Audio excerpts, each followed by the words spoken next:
Tonight, at any rate, we've got to go through some theoretical material, so we're on a head trip.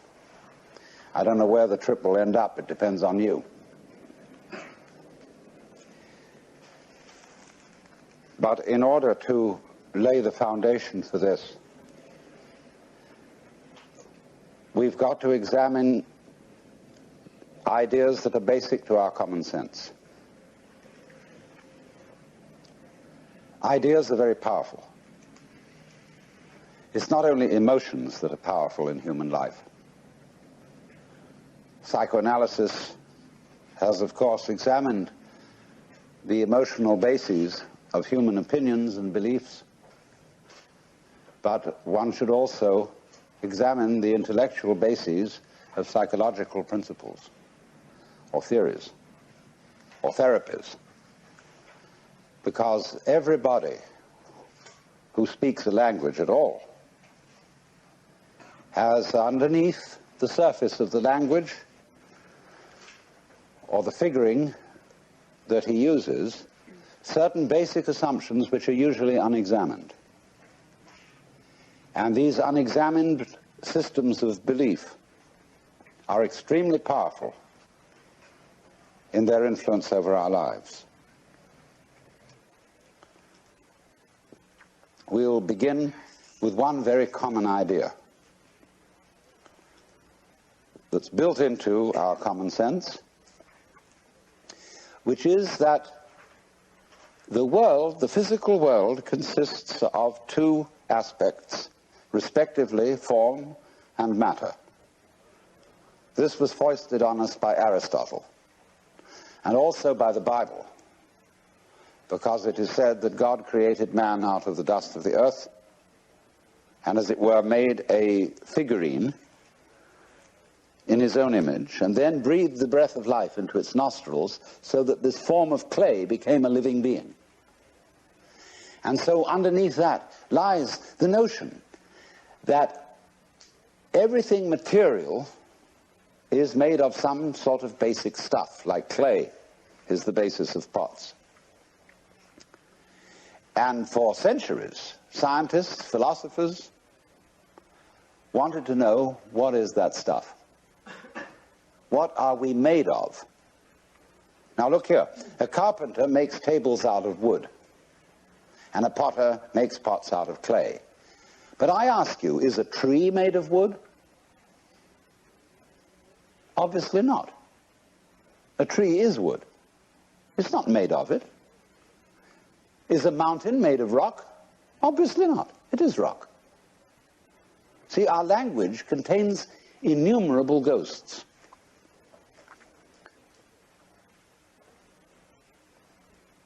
Supposing I say, the lightning flashes. Surely the flashing is the same as the lightning. There is not one thing called lightning and another called flashing. The lightning is the flashing. It is raining. What is this it that is raining? The raining. I can make a noun out of a verb any time by turning it into a gerund. So we populate the world with ghosts, which arise out of the structure of our language, and thus, therefore, of the structure of our thinking, because we think in language or in figuring in numbers. And so it's of intensely fascinating investigation to find out what are the hidden assumptions that underlie language and figuring. In other words, language and mathematics. And here is this basic assumption, you see, that is almost with us all. It comes again and again into our everyday speech, that form, pattern, organization, organisms are made of something. As if there were some inert, primordial, and of course stupid stuff which had to be put into shape by an energy and an intelligence other than the stuff. Like the intelligence of the potter shapes the clay. So therefore, we have a basic picture of the world in which everything is being pushed around. There's a boss. There's somebody in charge who is different from what that somebody is in charge of, and puts everything into shape. Because our common sense does not allow that things shape themselves. Very odd. In Chinese, the word for nature is ziran, which is that which is so of itself, the spontaneous.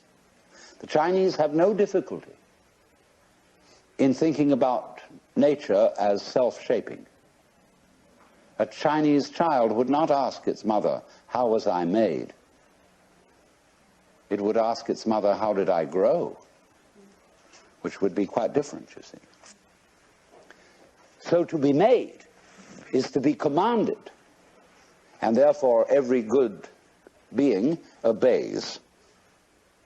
Whether you obey God or whether you obey the laws of nature, you obey. And an analog, therefore, of the world that has been put into our common sense is one of military command. Note that.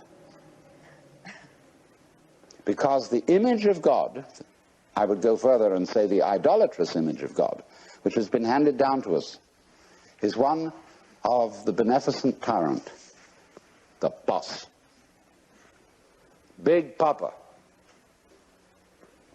So then, when our physicists started to find out what stuff was, they went into it and examined it with ever more minute instruments. They first started cutting up things with knives and cutting them smaller and smaller and smaller until the particle that they wanted to dissect was exactly the same width as the edge of the knife.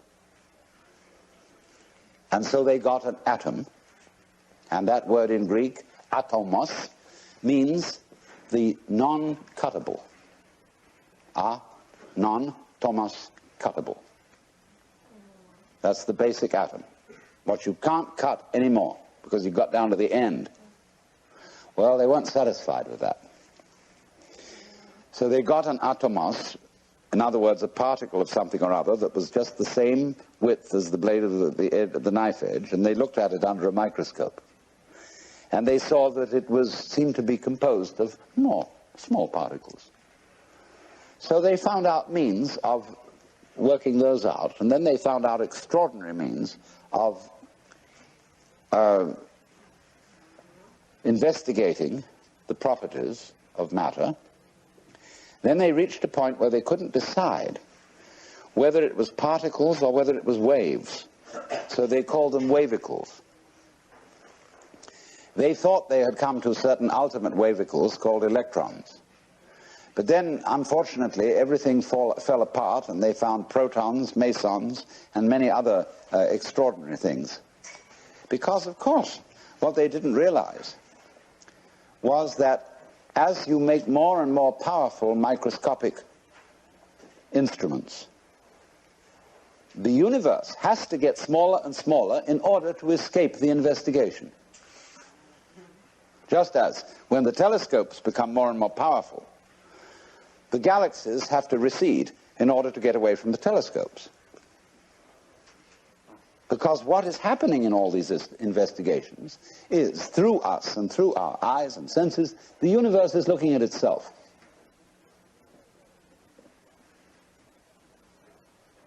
And when you try to turn around to see your own head, what happens? You see? It runs away. You never get at it. You can't bite your own teeth. You can't touch the tip of this finger with the tip of this finger. This is the principle. Shankara explains it beautifully in his commentary on the Kena Upanishad, where he says that that which is the knower, the ground of all knowledge, is never itself an object of knowledge, just as fire doesn't burn itself. So there's always that profound mystery that you are never going to be in absolute control of what goes on, because if you were, it would be like making love to a plastic woman. And who wants that? There always is the mystery. The thing we don't know. As Vanderloo put it, the mystery of life is not a problem to be solved, but a reality to be experienced. If there were not that, you see, there would be no life.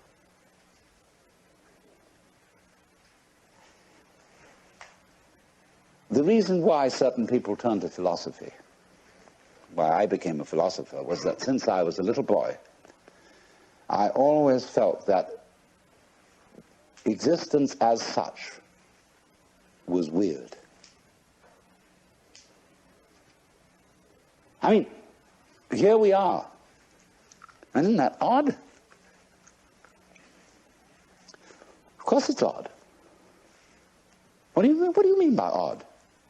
Well, it's what's different from even. I mean, what's odd stands out. What's even lies flat.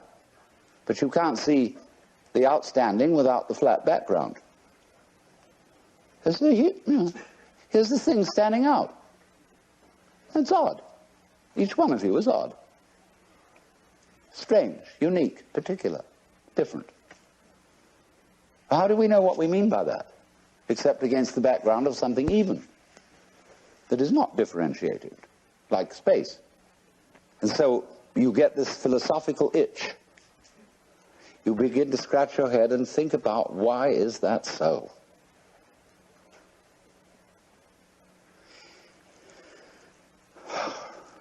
Well, after a while, you realize that's a meaningless question.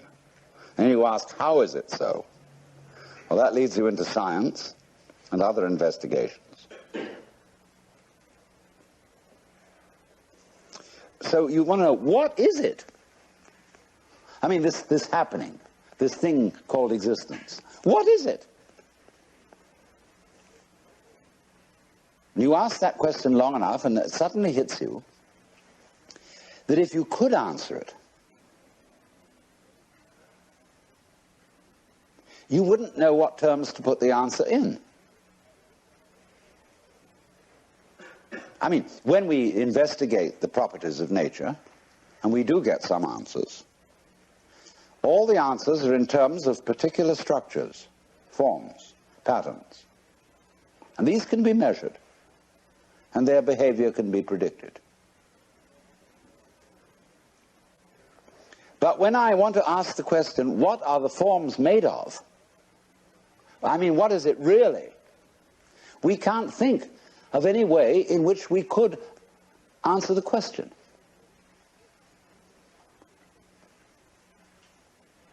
Because we would have to have a class of all classes. When you ask the question, what?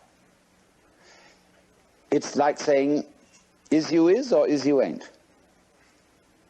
Is you animal? Is you vegetable? Is you mineral? Are you a Republican or a Democrat? Are you male or female? Are you a Christian or a Jew or a Hindu or what have you? We classify always to give an answer to the question, what is it? And when you classify, you distinguish an inside group from an outside group. Right. So what we want to know is, what is the group of all groups? Well, we can't imagine what the outside would be. So we can't answer the question. What is it? So the physicists finally abandoned the quest for stuff. And they gave us a description of the universe entirely in terms of form. The pattern, not the stuff. When people ask, what's the web? Yeah, but you can't do that. What's the pattern made of? Surely mustn't there be an answer to that? See, what happens is, when you turn up the microscope, all stuff turns into form. It becomes articulate. You know, the carpet looks like some sort of stuff. But when you look at it under a microscope, you will see the crystalline structure of the nylon or whatever it's made of. See? They want to know, what are those crystals made of? All right? Turn up the volume, and you will find molecules Turn up the volume. You find wavicles. But we think the wavicles must be of something. But of course they're not. We find substance or stuff totally vanishes. And we're left with form. Sanskrit doesn't really have a word for matter. It has namarupa, which means named form. It's the form that matters. Or let's put it in another way, everything is a matter of form. Now let's go into this, it's fascinating. They say, does it matter? What does that mean? Does it matter? Is it important? In other words, does it measure up to anything? All right, let's go back to the Indo-European roots of the language. Matter comes from a Sanskrit root matra, which means to measure. To lay out the foundations, say, for a building. So from this root matra, we get, going on into Sanskrit, we get the word maya. And maya is generally translated illusion, although it also means magic, creative power. The word illusion, switch over, we get that from Latin. And that comes from the Latin ludere, to play. Let's pretend that we matter. And so, also from the root matra, you see, you get meter. That is also to measure. You get metir in Greek, mater in Latin, which means mama, mother. The mother of Buddha was called Maya. Mary, Ma, again, is the mother of Jesus. Ma, ma, ma, ma, ma. But Ma, you see, is a matter of form. Pattern. The Chinese call the basic principle of nature Li, and the character for Li means the markings in jade, the fiber in muscle, the grain in wood. So Joseph Needham translates it organic pattern. And that's what's going on. And there isn't any stuff involved. What stuff is a pattern seen out of focus, where it becomes fuzzy. Like kapok, see? We say kapok is the stuffing of a cushion. And that's stuff. It's, you know, some kind of goop. But when we examine the kapok closely, we find structure. And that's what you will find, and there never will be anything else. Crazy. Because it completely flouts our common sense. We say, but surely, philosophers beat tables that are in front of them. And, you know, they say, it is there, because, bang, you know, there must be something that is stuff, that is substantial. But the only reason why you can't pass your hand through a table is the table's moving too fast. It's like trying to put your finger through an electric fan. Only it's going much faster than an electric fan. Anything solid is going so fast that there's no way to get this through it. That's all. So, you say, what is it that is going so fast? Well, that question is based on a grammatical illusion. The grammatical illusion is that all verbs have to have subjects. Can you imagine anything more weird than the idea that a verb or an action or event must be set into motion by a noun? That is to say, a non-event or thing. Now, what's the difference between a thing and an event? I can't, for the life of me, tell. We say, this is a fist. That's a noun. What happens to it when I open my hand? This thing has unaccountably disappeared. So I should have called this a fisting. And this is a handing. It may also be a pointing.